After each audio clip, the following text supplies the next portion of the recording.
Halo, halo, apa kabar? Assalamualaikum warahmatullahi wabarakatuh. Saya Hersbun Arif, senang sekali bisa kembali menjumpai Anda semua.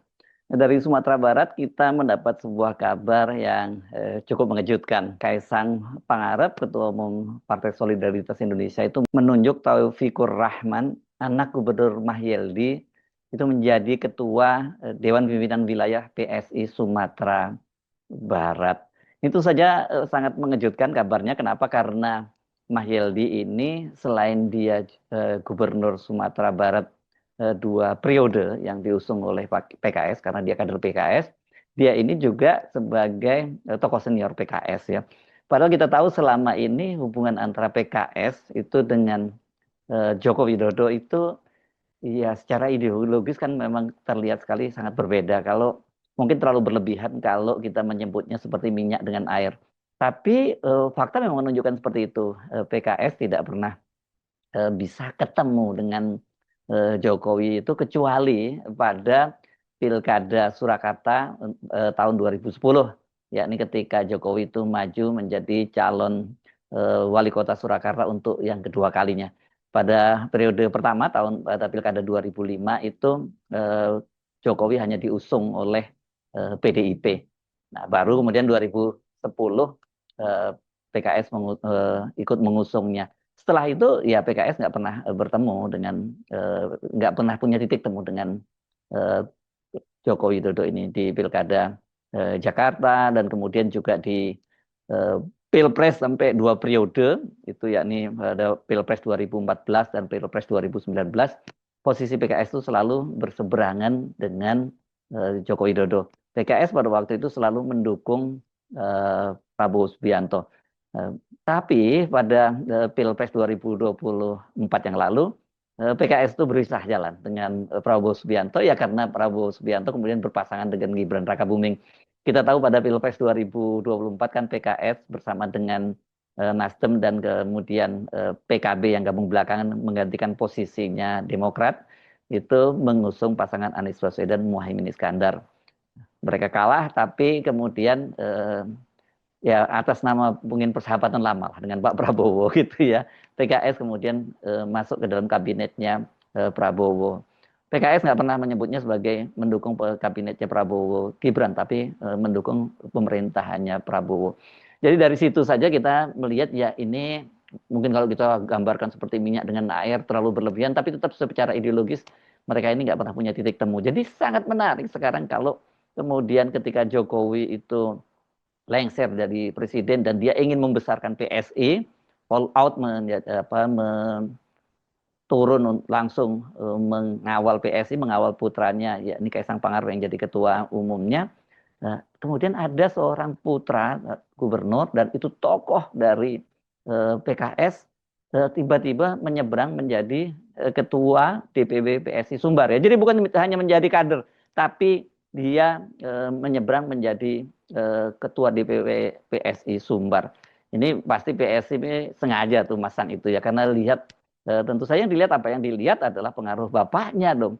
Tapi rasanya nggak mungkin Pak Mahyeldi kemudian atas dasar karena putranya itu menjadi ketua PSI, kemudian dia akan mendukung PSI di Sumatera Barat dan meninggalkan PKS. Rasanya kok itu terlampau apa ya terlampau berlebihan gitu. Tapi fenomena ini tetap saja mengejutkan. Nah, kabar itu dimuat di portal PSI ID hari ini, hari Kamis 16 Oktober.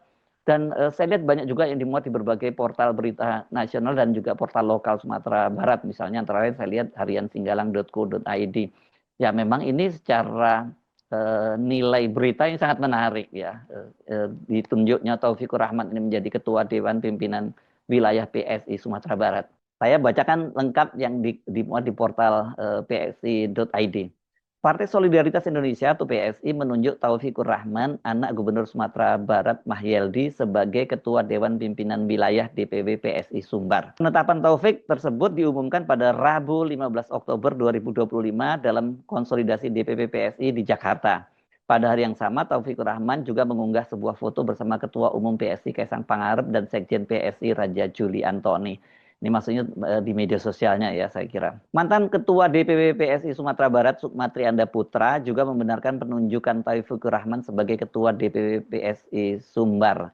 Ya benar, sekarang tinggal menunggu SK. Kata Sukma ketika dihubungi hari ini, Kamis tanggal 16 Oktober 2025.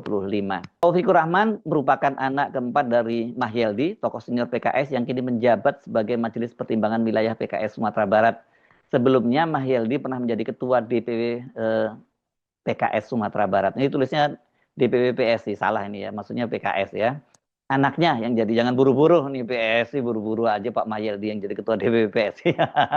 Taufik sempat mengikuti jejak ayahnya di PKS. Dia maju dalam pemilihan legislatif 2024 untuk DPRD Sumbar Dapil 4 dari PKS.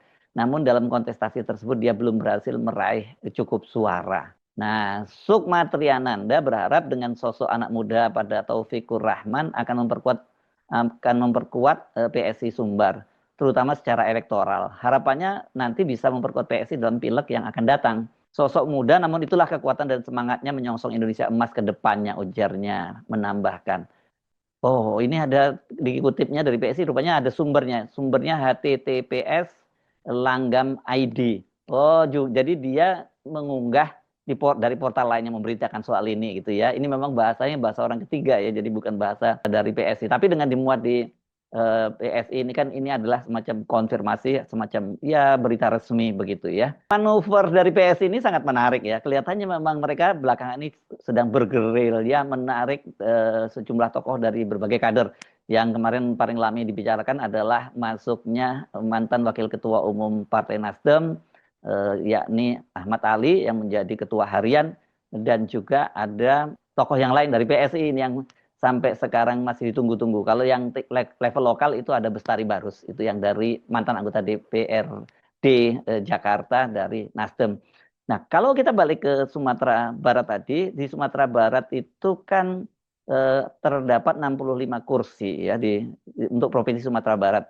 Dan PSI sama sekali nggak punya kursi sekarang ini di sana di Sumatera Barat itu. Sementara PKS dan Gerindra itu menjadi yang terbanyak 10 kursi. Jadi yang kalau dari jumlah suaranya PKS yang terbanyak gitu ya. Padahal pada tahun 2024 waktu itu PSI menargetkan 2 kursi untuk DPR loh ya, untuk DPR RI Sumbar, dari Sumbar ya, tapi gagal. Nah, DPR RI gagal apalagi di provinsi gitu ya. Tapi biasanya kebalik ya, provinsi DPR RI itu gagal tapi biasanya provinsi punya. Tapi ini PSI juga tidak punya di DPR pusat dari Sumatera Barat maupun dari untuk provinsi maksud saya. Nah, pada tahun 2024 atau pemilu 2024 itu DPW PSI Sumatera Barat itu masih dipimpin oleh Valdo Maldini. Ya, ini pada waktu itu ketika dia ditunjuk menjadi ketua DPW PSI Sumatera Barat kan dia diberi target itu 2 kursi. Ya, kemudian ternyata gagal dan Valdo juga pernah maju menjadi gubernur dan juga bupati di sana di Sumatera Barat tapi juga gagal. Valdo Maldini ini figur yang menarik, ini penting ini kita bicarakan. Dia ternyata punya jejak juga terkaitan dengan PKS ternyata. Karena pada pemilu legislatif yang lalu kan memang dia menjadi caleg DPR RI dari PAN, sekaligus juga dia kemudian menjadi jubir muda pasangan Prabowo Sandi ya, yang berhadapan-hadapan dengan Jokowi Ma'ruf. Setelah pemilu ternyata tiba-tiba dia hijrah ini, meninggalkan PAN ke PSI dan kemudian dia menjabat timbalan ini menjadi staf khusus Menteri Sekretaris Negara Pratikno pada waktu. Jadi dia orang dalam lingkaran istana ya, hebat sekali nih. Dari tadinya pada Pilpres 2019 itu berhadapan-hadapan dengan Jokowi Ma'ruf, tiba-tiba kemudian dia menjadi pendukung Jokowi Ma'ruf, atau tepatnya sebetulnya pendukung dari Jokowi. Nah, yang paling menarik kalau kita melihat jejaknya ya, Valdo ini pernah menjadi ketua Badan Eksekutif Mahasiswa Universitas Indonesia. Ternyata dia itu juga pernah menjadi kader Kesatuan Aksi Mahasiswa Muslim Indonesia KAMI. Ini yang terafiliasi dengan PKS. Kalau dia mengaku kepada saya juga dulu saya juga tarbiyah Mas Hersu. Dia pernah menyatakan seperti itu kepada saya ya. Jadi kalau dirunut ke belakang, Taufikur Rahman ini bukan Ikhwan PKS pertama yang pindah ke PSI menjadi, apalagi kemudian menjadi ketua DPW PKS ya. Hanya bedanya pada waktu itu Valdo Maldini itu setelah dari kami, dia malah memilih PAN sebagai partai politiknya. Dia tidak ke PKS gitu. Ini kelihatannya karena dia punya hubungan yang dekat dengan keluarga, terutama anaknya Zulkifli Hasan, Ketua Umum Partai Amanat Nasional, ketika mereka sama-sama menjadi PPI ini ya, Perhimpunan Pelajar dan Mahasiswa Indonesia di London. Jadi kalau Valdo memang tidak pernah jadi kader PKS, tapi dia pernah menjadi kader organisasi kemahasiswaan yang terafiliasi dengan PKS. Tadi kalau Muhammad Taufikur Rahman, lengkapnya nama itu, dia pernah jadi caleg dari PKS untuk Dapil Sumbar 4 ini, dan dia nomor urut 5 ini daerah pemilihannya Pasaman dan Pasaman Barat. Jadi ini dia betul-betul kalau ketika dia jadi ketua DPW PSI Sumatera Barat, dia akan head to head dengan bapaknya ya, atau dengan PKS. Kalau selama ini Sumatera Barat itu kan menjadi basis PKS, dan kalau lihat rekam jejaknya, siapa yang menjadi target Taufikur Rahman ini kalau bukan basis PKS? Mungkin kemudahan dia yang diharapkan seperti itu, tapi secara tradisional bukan seperti itu pilihan di Sumatera Barat itu. Jokowi nggak pernah menang kalau di Sumatera Barat. Jadi ini tantangan berat ini buat Taufikur Rahman ya. Apalagi kalau kita lihat jejaknya ya, Mahyeldi, orang tua dari Taufikur Rahman ini sudah menjadi gubernur 2 periode. Setelah sebelumnya dia menjadi wakil wali kota Padang dan kemudian menjadi wali kota Padang. Jadi panjang banget jejaknya di birokrasi pemerintahan di Sumatera Barat ya, mulai wakil wali kota, kemudian gubernur 2 periode. Dan kalau kita lihat sebelum Mahyeldi, Sumatera Barat itu juga dipimpin oleh kader PKS, Irwan Prayitno.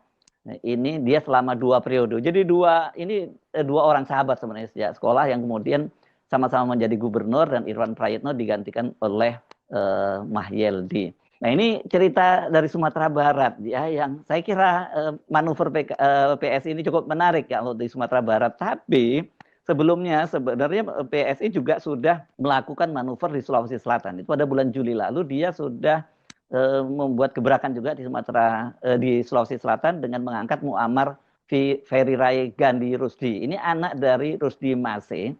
Ini sekarang ini menjadi wakil ketua Komisi 3 DPR RI dari fraksi Partai Nasdem. Jadi dia anak dari Rusdi Mase yang pernah menjadi ketua Nasdem Sulawesi Selatan, dan ibunya Fatmawati Rusdi itu adalah wakil gubernur Sulsel. Jadi ini rupanya nggak mau tanggung-tanggung ya, PSI di Sulawesi Selatan mengambil putra wakil gubernur, sementara di Sumatera Barat mengambil putra seorang gubernur yang masih aktif.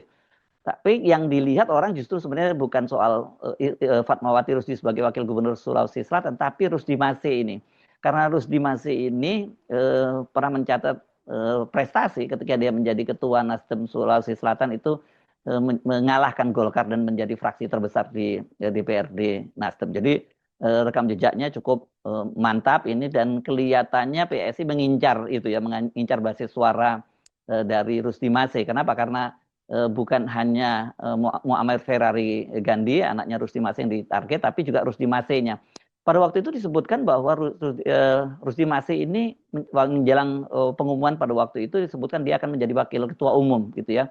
Tapi ternyata kemudian hal ini dibantah oleh Wakil Ketua Umum Partai Nasdem Saan Mustafa yang juga jadi Wakil Ketua DPR. Katanya tidak betul kalau Rusdi Mase itu pindah ke PSI, dan sampai sekarang memang belum pindah. Tetapi ini kan pernyataan dari Saan Mustafa itu pada tanggal 30 September ya. Nah, sepekan yang lalu Sekjen PSI Raja Juri Antoni ketika dia berkunjung ke Makassar, kalau nggak salah ini dia hadir dalam forumnya KAHMI atau Korp Alumni HMI Sulawesi Selatan itu, dia membuat teka-teki di depan media yang dia menyatakan bahwa ada Mr. R yang itu yang akan segera merapat ke PSI. Dan orang kemudian banyak yang merujuk R-nya adalah Rusdi Mase. Waktu itu kata dia, di Jakarta sekarang orang menunggu siapa Mr. J. Ini maksudnya kan karena mereka selalu membuat teka-teki yang akan menjadi ketua Dewan Pembina PSI itu adalah Mr. J gitu ya. Dan orang menduga-duga ya ini pasti ya kemungkinan besar adalah Jokowi. Ya, kalau nggak Jokowi, Jeffrey Giovanni yang sebelumnya maksud saya menjadi ketua PSI, ketua Dewan Pembina PSI dan sekaligus inisiator dan pendiri dari PSI. Di Jakarta sekarang kita menunggu siapa Mr. J. Kalau di Sulawesi Selatan kita menunggu Mr. R. Nah, masuk itu barang, kata dia. Pernyataan Raja Juli ini makin memperkuat spekulasi bahwa Ketua Nasdem Sulawesi Selatan itu akan pindah ke PSI ya, menyusul ex Wakil Ketua Umum Nasdem Muhammad Ali. Bahkan RMS, wah ini RMS ya sebutannya Rusdi Mase ini ya, dikabarkan akan diberi posisi strategis pada struktur kepengurusan DPP PSI sebagai wakil ketua umum. Selain Rusdi Masih yang sekarang ini jadi spekulasi ramai dalam 1-2 hari ini, yakni Sahroni, bendahara umum Partai Nasdem yang kemarin dia dicopot dari parlemen dan dicopot sebagai wakil ketua Komisi 3 dan digantikan oleh Rusdi Masih, itu dikabarkan juga akan pindah ke PSI. Ini spekulasi Sahroni akan pindah ke sana itu karena dia bertemu dengan Ronald Sinaga, Wakil Ketua Umum PSI pada tanggal 13 Oktober ya. Dan ini bertemu di Plaza Senayan, kemudian fotonya diunggah di media sosialnya Ronald Sinaga. Soal ini ramai sekali. Orang kan budaya mengkait-kaitkan kemungkinan besar Sahroni kecewa terhadap Nasdem karena kok dalam situasi seperti itu dia bukan dibela, dia dalam posisi terpuruk, dia malah dicopot dari jabatannya begitu ya. Dan kemudian dia dinonaktifkan sebagai anggota DPR dan juga kemudian segala fasilitas dari DPR itu ya dicabut juga begitu. Tapi soal ini kemudian dibantah dengan keras oleh Ahmad Ali, ya Ahmad Ali yang mantan Wakil Ketua Umum Partai Nasdem, yang dia memastikan bahwa Sahroni itu tidak pindah atau tidak hengkang ke PSI. Kata dia pertemuan antara Bururon dengan Sahroni itu ya pertemuan dua sahabat lama sebagai sesama penggemar otomotif. Jadi ini PSI terus bergerilya gitu ya, dan mereka kelihatannya cukup berani melakukan mengambil langkah-langkah melakukan akuisisi terhadap sejumlah figur yang nanti diharapkan bisa mendongkrak perolehan suara mereka, karena mereka akan menargetkan pada pemilu legislatif tahun 2029 nanti itu mereka akan menjadi partai yang masuk di parlemen. Ini masih jadi ujian karena di eranya Jokowi menjadi presiden saja pada waktu itu dan dipimpin oleh Kaisang Pangarep, mereka tidak bisa lolos di parlemen. Apalagi sekarang ini Jokowi itu sudah bukan lagi presiden yang tentu saja dia tidak bisa menggerakkan infrastruktur kekuasaannya dia melalui aparatur sipil negara maupun kepolisian itu yang disebut sebagai parcok. Kendati sekarang bedanya adalah Jokowi itu menyatakan dia akan all out untuk membesarkan PSI. Mari kita lihat seperti apa, apakah kemudian orang di Sumatera Barat itu goyah gitu, atau yang ditarget mungkin bukan orang Sumatera, tokoh-tokoh senior dipastikan nggak akan goyah ya. Apalagi ini kan cuma anaknya Pak Gubernur, sementara Pak Gubernurnya juga masih di PKS. Tapi apakah anak-anak muda di sana yang jadi target dari PSI itu tertarik dengan ketokohan dari Taufikur Rahman? Karena kalau dari sebelumnya pada pemilu legislatif yang lalu pun ketika dia diusung oleh PKS untuk DPRD Sumatera Barat pun dia tidak lolos. Hari kita tunggu saja kelanjutannya seperti apa, tapi tentu saja kita mesti mengakui bahwa manuver dengan mengangkat Taufikur Rahman putra Pak Mahyeldi, Gubernur Sumatera Barat dan juga tokoh senior PKS menjadi ketua DPW PSI ini menjadi sangat menarik. Saya Subun Arif, sampai jumpa lagi. Wassalamualaikum warahmatullahi wabarakatuh.